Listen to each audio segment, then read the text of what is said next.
The Brooklyn Nets have one of the greatest problems to have as a rebuilding team, and that's having two top 15 caliber rookies, both not even 20 years old yet, with complementary play styles, all while establishing themselves as the starting backcourt for Brooklyn basketball, at least for the foreseeable future. Egor will be turning 20 in a week, while Nolan Traore will also hit his 20s by late May. One proving the critics wrong and becoming a top 10 to nearly top 5 rookie in the deep 2025 class, arguably being the second best shooter in the class not named Colin Knuppel, and developing his off-ball scoring to a lethal degree. The other proving that he was a steal in the late teens of the draft, with incredible speed, ability to attack the rim, and has arguably been the best playmaker of the draft since consistently starting. Now granted, given their young age and still early development, the Nets are still miles away from contention, losing 9 of their last 12 games and still showing that there are aspects to both of their games to develop. I did use this 12-game sample size because this is the sample size where both Demin and Traore were consistently in the starting lineup, and this was where we began seeing Traore really start to shine. During his 12-game sample, Demin put up 11.8 points per game, with 2.8 assists and 3.8 rebounds. He has shot 36.9% from 3 at 7 attempts per game. However, he is a 39% three-point shooter for the season. He has shot 39.3% from the field, 46.4% from shots directly inside of the arc, and he has shot 84.6% from the charity stripe. Meanwhile, Traore has put up 12.8 points per game, 5.3 assists, 2.3 rebounds. He has shot 36.8% from 3 at 3.2 attempts per game, 33% for the season. He has also shot 46% from the field, 50% within the arc. And Traore has made 74.3% of his shots from the charity stripe. Now on paper, this does make it look like Traore is the better player. However, again, this only accounts for 1/8 of the games, both having played since the beginning of the 2025-2026 season.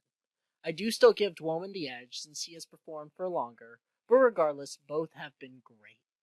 And if you want to help make this channel great, please consider subscribing. I appreciate the support. But anyways, back to the video. In the last 27 games, about 1/3 of all games the Brooklyn Nets will play this season, Demin has put up 12.7 points per game, 3 assists, and about 3 rebounds, shooting 41.3% from 3 at 7 attempts per game, 42% from the field, and 83.7% from the free throw line. Demin has more than doubled his three-point shooting compared to Traore's attempts from deep, while putting up similar points and playing in a more off-ball role with his scoring. Again, I'll emphasize that I'm not trying to make this a conversation of which guard the Nets should prioritize over the other. This isn't going to be a Sengun versus Jalen Green debate for the Brooklyn Nets, especially since Demin and Traore are showing positive upside without needing to overlap their skill sets. As a rookie backcourt, it is great to see that both can put up nearly 13 points a game their first season, while one shows off an interior threat and the other dominates from the outside. That both can put up a combined 8 assists per game, but each of them can easily have games putting up 5 to 7 assists individually. Where Traore can attack the interior and open the spacing for Demin's spacing allows Traore to have a less crowded interior to work in, while also giving Traore more open looks to bolster his weaker jump shot. That is the foundation for a great offensive backcourt if the two can coexist. Now granted, the Nets have been losing, so there are still some clear areas the Nets coaching staff will have to work on. First is the defensive effort between the two guards. Traore is a much smaller 6'3" and would likely be the target of several mismatches throughout his career, especially in any postseason runs. This would mean that the 6'8" Demin will have to cover more often for Traore's weaknesses, and Demin himself still has a ways to go to develop into the ideal defensive piece he could be. Another surprising issue comes from the pairing's greatest strength, the fact that they are too compatible.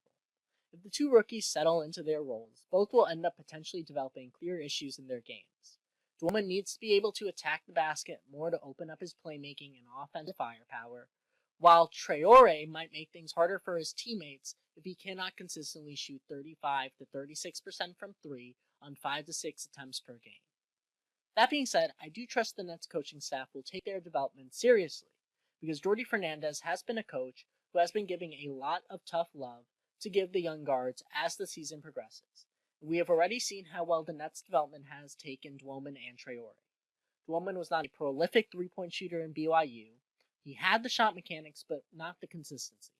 To go from a non-shooter to a top 50 shooter in the league within less than a year's time, that does take the right kind of dedication from both the players and coaching staff.